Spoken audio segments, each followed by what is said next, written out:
അപ്പോൾ ഇന്ന് രാവിലെ എന്താണ് ബ്രേക്ക്ഫാസ്റ്റിന് നോക്കാം. ചപ്പാത്തിക്ക് വേണ്ടി ക്യാരറ്റിൻ്റെ ബാക്കിയാണ് ഉണ്ടാക്കുന്നത്. അപ്പോൾ നമ്മൾ ക്യാരറ്റൊക്കെ അരിഞ്ഞ് വെച്ചിട്ടുണ്ടായിരുന്നു. പിന്നെ ചീനച്ചട്ടിയിൽ ഓയിൽ ഒഴിച്ചിട്ട് കടുകിട്ട് പൊട്ടിയതിന് ശേഷം ഇതിലേക്ക് സവാളയും പച്ചമുളകും പിന്നെ കുറച്ച് കറിവേപ്പില ഇട്ടിട്ട് ഒന്ന് വഴറ്റിയതിന് ശേഷം ഇതിലേക്ക് നമ്മൾ ചെറുതായി കട്ട് ചെയ്ത് വെച്ച ക്യാരറ്റ് ഇട്ട് കൊടുക്കാം.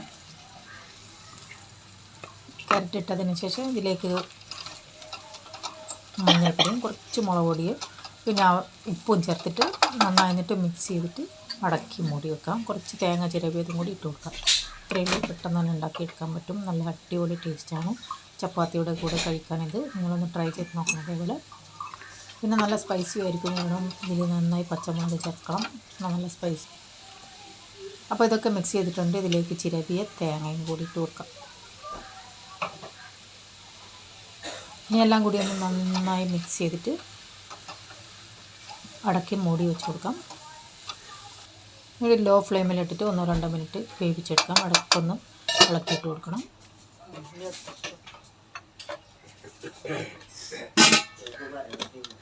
അപ്പോൾ ഇതാണ് നമ്മുടെ ഇന്നത്തെ ചപ്പാത്തിയുടെ കൂടെ സബ്ജി. ഡെയിലി നമ്മളെന്താണ് ഉണ്ടാക്കേണ്ടതെന്ന് വിവരിച്ച് ടെൻഷൻ 2-3 പ്രാവശ്യമായിട്ടൊക്കെ ഇട്ട് കൊടുത്തിട്ടുണ്ട്. അപ്പോൾ നമ്മളെ ക്യാരറ്റിൻ്റെ ബാജി റെഡി ആയിട്ടുണ്ട്. നല്ല അടിപൊളി ടേസ്റ്റ് ആയിരിക്കും. നിങ്ങൾ ഇതേപോലെ ഒന്ന് ട്രൈ ചെയ്ത് നോക്കണം. ഇവിടെ സൈഡിൽ ഞാൻ ചപ്പാത്തിയൊക്കെ കുഴച്ച് വെച്ചിരുന്നു. ആട്ടയൊക്കെ സെറ്റായതിനു ശേഷം ചപ്പാത്തി കുഴച്ചിട്ട് നല്ല സോഫ്റ്റായ ചപ്പാത്തിയും അതിൻ്റെ കൂടെ നമ്മളെ ക്യാരറ്റിൻ്റെ ബാജിയും കൂടി കൂട്ടി കഴിക്കാൻ അടിപൊളിയായിരിക്കും. അപ്പോൾ ചപ്പാത്തിയൊക്കെ ആയതിനു ശേഷം പ്ലേറ്റിലേക്കൊന്ന് സെർവ് ചെയ്ത് കാണിച്ചു തരാം. വണ്ടിയിൽ ഇതേപോലെ നിങ്ങളൊന്ന് ട്രൈ ചെയ്ത് വെക്കണം. അപ്പോൾ അതായിരുന്നു ഇന്ന് നമ്മുടെ രാവിലത്തെ ബ്രേക്ക്ഫാസ്റ്റ്. അപ്പോൾ ബ്രേക്ക്ഫാസ്റ്റൊക്കെ എല്ലാവർക്കും സെർവ് ചെയ്ത് കഴിച്ചതിന് ശേഷം പിന്നെ കുളിയൊക്കെ കഴിഞ്ഞ് കുളിയൊക്കെ കഴിഞ്ഞിട്ട് ഡ്രസ്സൊക്കെ ചേഞ്ച് ചെയ്തിട്ട് കുറച്ച് അയൺ ചെയ്യാനുണ്ടായിരുന്നു. അതൊക്കെ അയൺ ചെയ്യുകയാണ്. അതിന് ശേഷം ഞാൻ ഡ്രസ്സൊക്കെ ചേഞ്ചാക്കി വന്ന് നമ്മുടെ കസിൻ്റെ വീട്ടിലൊന്ന് പോകാനുണ്ടായിരുന്നു. അടുത്ത് തന്നെയാണ്, തൊട്ടപ്പുറത്തെ ബിൽഡിങ്ങിലാണ്.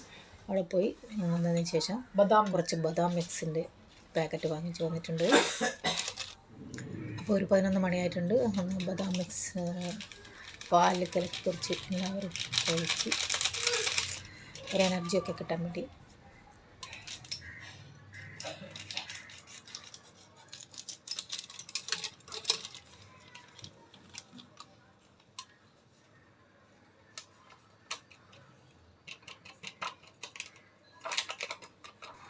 ആ 2 പാക്കറ്റ് പൊളിച്ച് ഗ്ലാസ്സിലേക്ക് ഇട്ടതിന് ശേഷം ഇതിലേക്ക് നല്ല തിളച്ച പാൽ ഒഴിച്ച് കൊടുക്കാം. കുറച്ച് രുമേമ്പൊടിയായി കുറച്ച് പഞ്ചസാരയും കൂടി ചേർത്ത് കഴിക്കാൻ നല്ല ടേസ്റ്റാണ്.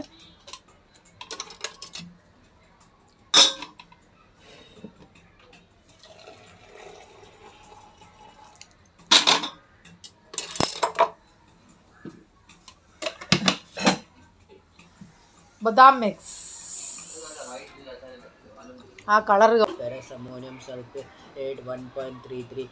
കണ്ടില്ലേ, ബദാം മിക്സ് അതും കൂടി കഴിച്ച് ഒരു എനർജിയൊക്കെ കിട്ടിയതിന് ശേഷം നമ്മൾ കുറച്ച് അടിച്ച് വരാന്തൊക്കെ ഓക്കെ. അതിന് ശേഷം നമ്മൾ പൊമ്മുട്ട ഡ്രസ്സൊക്കെ മാറ്റി വീട്ടിലത്തെ ഡ്രസ്സ് ഇട്ട് പിന്നെ ഞാനിവിടെ ഒരു അടുപ്പിൽ ചോറ് വെച്ചിട്ടുണ്ട്. മറ്റൊരു അടുപ്പിൽ സാമ്പാറിന് വേണ്ടി തേങ്ങ വറുക്കുകയാണ്. ഉച്ചക്ക് സാമ്പാർ, ചോറ്, പപ്പടം പിന്നെ ചെറുതൊക്കെ കൂട്ടി കഴിച്ചു. എന്തെങ്കിലും വീഡിയോ എടുത്തില്ല.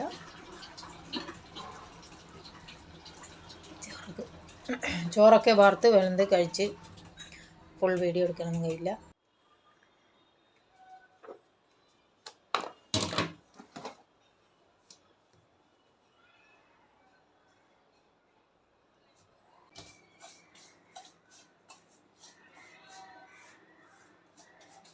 ഡ്രസ്സൊക്കെ നനച്ചു അങ്ങനെ കുറേ പണിയൊക്കെ എടുത്തിട്ടുണ്ട്. വൈകുന്നേരം ആയപ്പോൾ ഇവിടെ ചായ കുടിച്ച് കുറച്ച് പുറത്ത് നിന്ന് നമ്മൾ നേച്ചറൊക്കെ നോക്കി ചായയൊക്കെ കുടിച്ചതിന് ശേഷം വിളക്ക് കത്തിക്കാനുള്ള പുറപ്പാടാണ്. വിളക്കിൻ്റെ ഇതൊക്കെ കഴുകി വെച്ച് തുടച്ച് എണ്ണയൊക്കെ കൂട്ടി കുറച്ച് ചെടിയുണ്ടായിരുന്നു ബാൽക്കണിയിൽ. അതിൽ വെള്ളമൊക്കെ ഒഴിച്ച് പിന്നെ വിളക്ക് കത്തിക്കുകയാണ്. ഇന്ന് വൈകുന്നേരം ചായക്ക് വളരെ സ്പെഷ്യലൊന്നും ഉണ്ടാക്കിയിട്ടില്ല. അപ്പോൾ ഇത്രയേ ഉള്ളൂ ഇന്നത്തെ വീഡിയോ കേട്ടോ. വീഡിയോ ഇഷ്ടപ്പെട്ടിട്ടുണ്ടെങ്കിൽ ലൈക്ക് ചെയ്യാൻ മറക്കരുത്, കമൻറ്റ് ചെയ്യാൻ മറക്കരുത്, അതേപോലെ ചാനലൊന്ന് സബ്സ്ക്രൈബ് ചെയ്യാൻ മറക്കരുത്. Thanks for watching.